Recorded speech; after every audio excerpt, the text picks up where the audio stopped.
नमस्कार दोस्तों, आज हम जानने वाले हैं हिंदी के एक महान सुपर प्रसिद्ध कवि कबीरदास के बारे।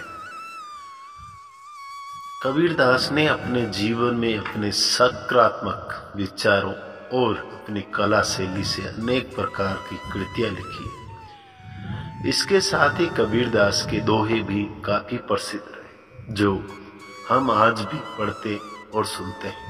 कबीरदास ने कभी भी जाति, धर्म, ऊंच नीच, भेदभाव जैसी चीजों को मान्यता नहीं दी। वे हमेशा से इन समस्याओं को दूर करने के प्रयास में लगे रहे। वे जानते थे कि ये समाज की सबसे बड़ी समस्याओं में से एक है, जिसके चलते उन्होंने इस पर अनेक प्रकार की कृतियां भी लिखी है।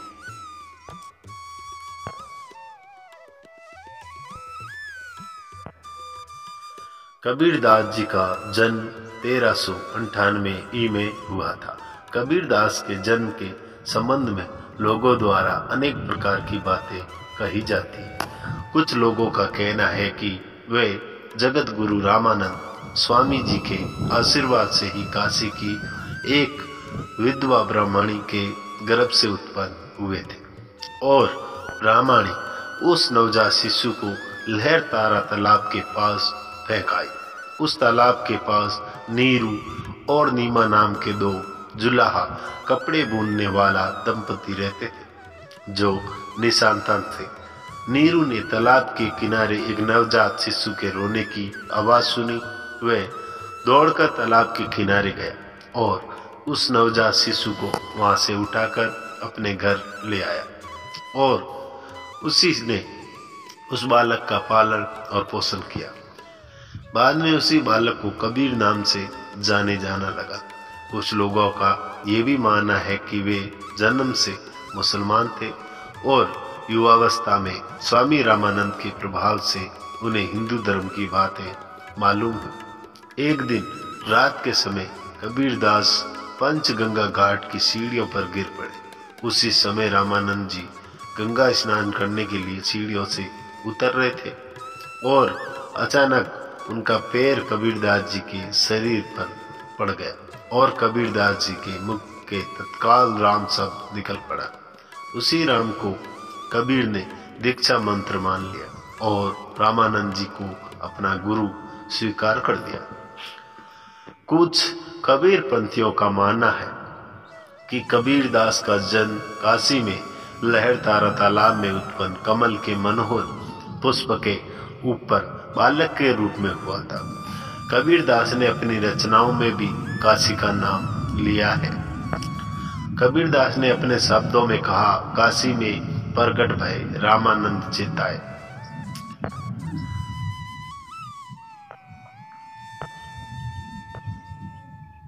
दोस्तों, कबीरदास का जन्म मगर काशी में हुआ था। कबीरदास ने अपनी रचनाओं में वहां उल्लेख किया, पहले दर्शन मगर पायो पुनि काशी बसे आयो, अर्थात काशी में रहने वाले उन्होंने मगर देखा था।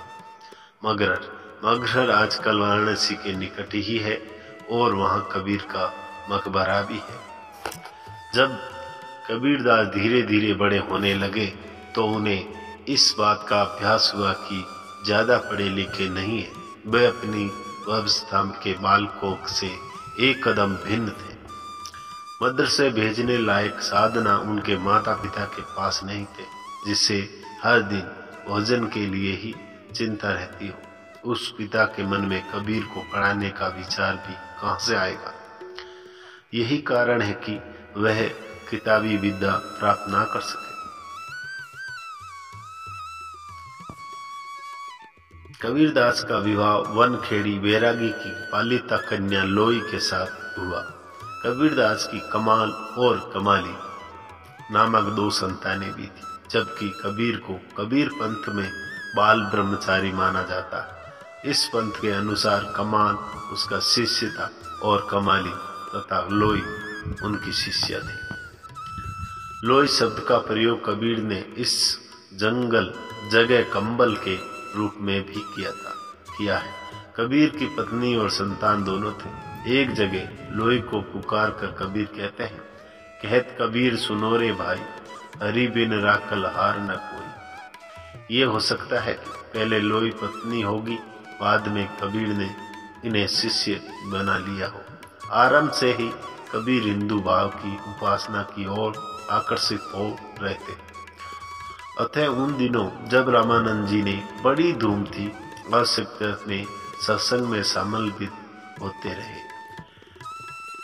रामानुज जी के शिष्य परंपरा में होते हुए भी रामानंद जी भक्ति का एक अलग उदार मार्ग निकाल रहे थे, जिसमें जाति पाति का भेद और खान पान का चार दूर कर दिया गया था। अंततः इसमें कोई संदेह नहीं है कि कबीर को राम नाम रामानंद जी से ही प्राप्त हुआ, लेकिन आगे चलकर कबीर के राम रामानंद के राम में भिन्न हो गए और उनके प्रवृत्ति निर्गुण उपासना की ओर दृढ़ हुए। संत शब्द संस्कृत सदा प्रथमा का बहुवचन रूप है, जिसका अर्थ होता है सज्जन और धार्मिक व्यक्ति। हिंदी में साधु पुरुषों के लिए शब्द व्यवहार में आया। कबीर, सूरदास, गोस्वामी, तुलसीदास आदि पुराने कवियों ने इन शब्द का व्यवहार साधु और परोपकारी पुरुष के अर्थ में किया और इसके साथ लक्षण भी दिए। दोस्तों, हमारे चैनल को सब्सक्राइब नहीं किया है तो प्लीज़ आपसे हाथ जोड़ के निवेदन, हमारे चैनल को सब्सक्राइब, लाइक व कमेंट शेयर जरूर करें। धन्यवाद।